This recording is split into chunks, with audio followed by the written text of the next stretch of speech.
Welcome back. Ayotunde Balogun joins us now. He has sports news. This is the ultimate redefined for men.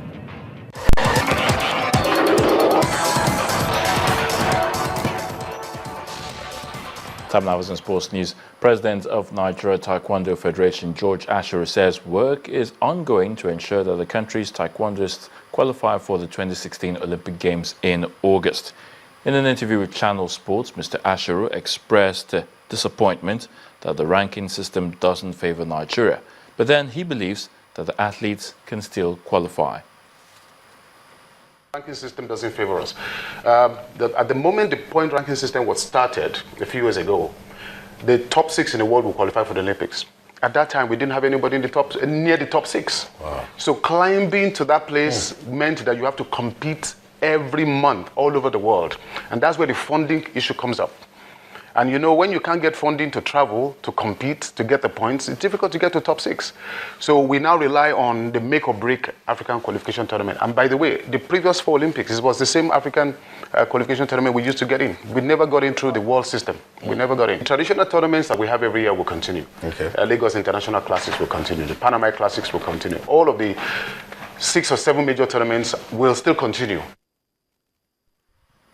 Nigeria and Angola played out a 1-1 draw in a warm-up match in Pretoria, South Africa, ahead of the 2016 African Nations Championship. Both teams used this keenly contested game to prepare for the tournament, which begins in Kigali, Rwanda on the 16th of this month. Angola missed a chance to take the lead in the 45th minute, but lost a penalty awarded them. Ikechukwu Ibinebu gave Nigeria the lead with an 84th minute penalty goal. Ibrahim Salawa was fouled inside the box and Ibinebu stepped forward to convert the spot kick. However, Angola drew level with a header off a corner 2 minutes from time.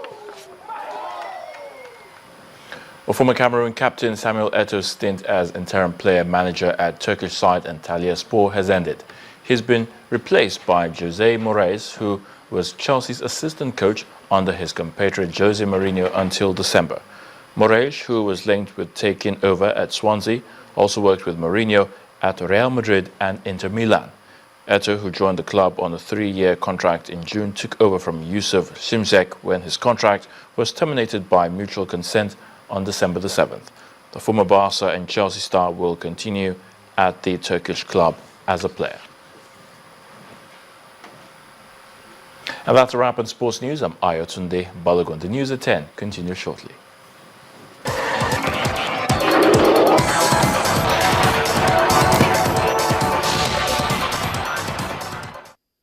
This is the ultimate redefined for men.